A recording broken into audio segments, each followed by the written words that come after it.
तो E1 हमको दे रखा है दिस, इसकी वैल्यू को यहाँ पर पुट ऑन कर देंगे, R से डिवाइड करेंगे, R की वैल्यू हमको पहले से दे रखी है सवाल में, बताओ कितनी है 8.5। तो 8.5 को वहाँ पर डिवाइड रखेंगे, तो डिवाइड करेंगे तो ये आपको मिलेगा एम्पियर में, और 10⁻³ को हटाओगे तो ये मिली एम्पियर मिल गया। कितना मिल गया? Milliampere. अब आइए इधर ग्राफ में, अब यहाँ से यहाँ तक ये जो लाइन है टाइम एक्सिस के पैरेलल है, और बीटी ग्राफ का स्लोप देता है ई, तो यहाँ पर ई 0 होगा, तो देखने की भी जरूरत नहीं है, लेकिन निकालना चाहे तो निकाल सकते हैं, 0 ही आएगा। देखिए मैंने निकाल के दिखाया है, 2 सेकंड से 4 सेकंड के लिए।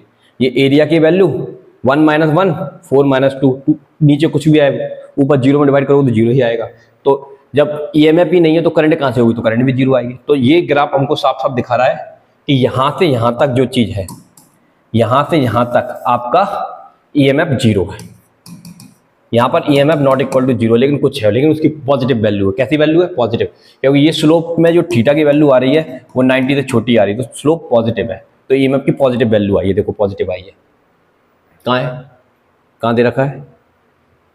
पॉजिटिव आई है कि नेगेटिव आई है? नेगेटिव वैल्यू आई है, सॉरी नेगेटिव क्यों आई है? क्योंकि फॉर्मूले में माइनस रहता है, फॉर्मूले में माइनस रहता है, इस वजह से नेगेटिव आई है। एनीवे ठीक है, ओके।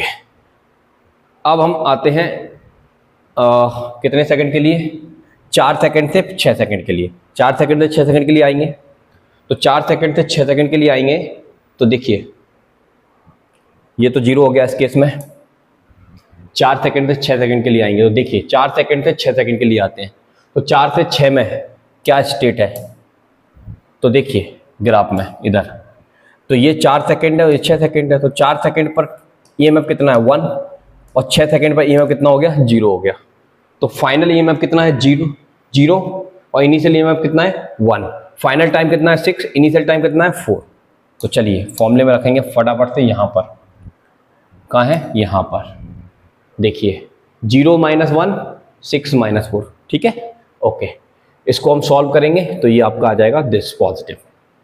एनीवे ठीक है, ये पॉजिटिव आ गया और करंट का फॉर्मूला होता है ईएमएफ डिवाइडेड बाय रेजिस्टेंस, तो डिवाइड कर लेंगे, दिया गई, तो ये आपकी करंट आ गई। अब हम ग्राफ बना सकते हैं, तो ग्राफ कैसे बनेगा देखिए, यहां बना के दिखाता हूं, यहां पर बना के दिखाता हूं, देखिए ग्राफ। अब हम करंट का टाइम के साथ ग्राफ बना रहे हैं, किसके साथ बना रहे हैं, करंट का टाइम के साथ। तो यहां पर करंट चल रही है, यहां पर टाइम चल रहा है, ठीक है। आइए समझते हैं,